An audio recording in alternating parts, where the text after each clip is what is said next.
Welcome students to this video lecture on HTML basics. HTML, we have already known that HTML is hypertext markup language. So what is an HTML document? The HTML document itself begins with HTML tag and ends with /HTML tag.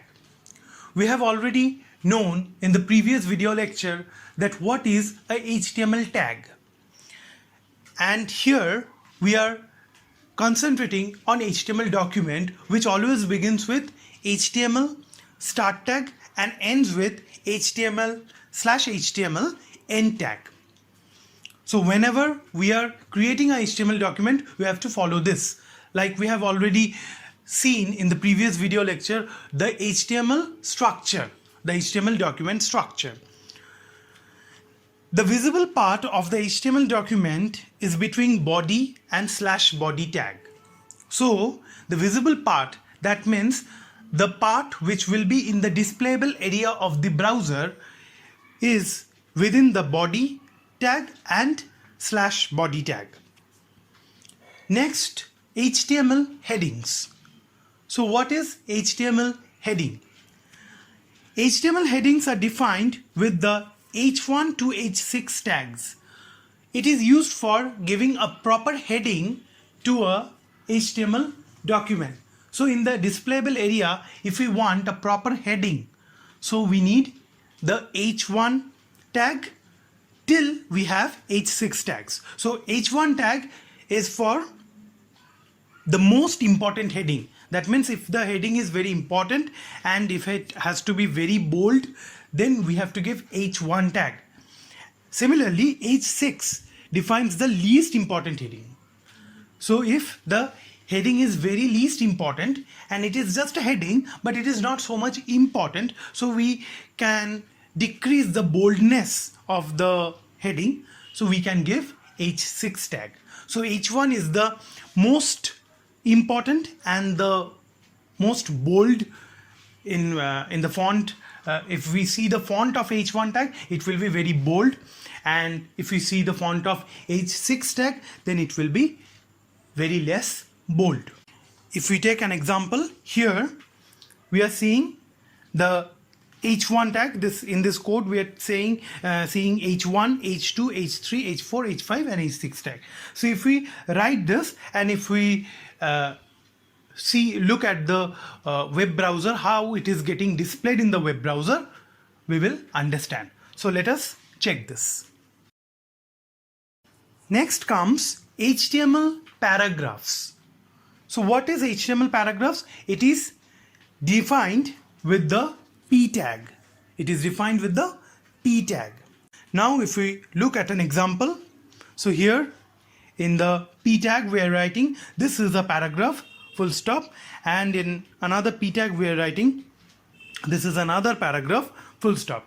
So let us check this in the web browser. Next we have HTML links. So HTML links are defined with the a tag. A tag, or we may name this tag as anchor tag. A tag or anchor tag, ANCHOR, anchor tag. So if you see the example, we are writing a tag and then we are writing href. So this href is the link's destination is specified. So href means the link which we are giving. So when this kind of tag is useful, so if we have to press some link, we are pressing some link so that we can go to that particular page or that particular location, then we use this a tag. And in href, in that we have to give that total path of that location or the website link. Like here we are giving a href is equal to https://www.google.com.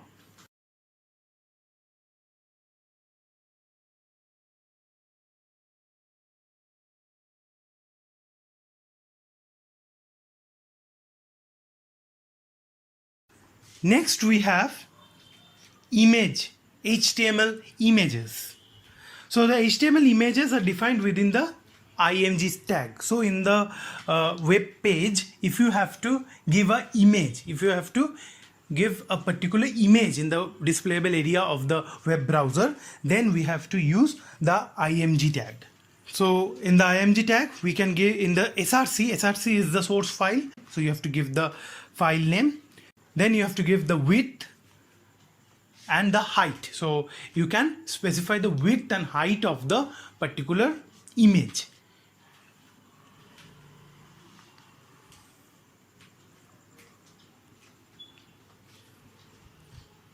Next we have HTML buttons. So HTML buttons are defined with the button tag. So here we are having a button tag, and then we are writing click me and then slash button. So let us check how it will be displayed in the displayable area. Then we have HTML lists. So HTML lists are defined with the UL tag for unordered or bullet list, or OL tag for ordered or numbered list, following li tags.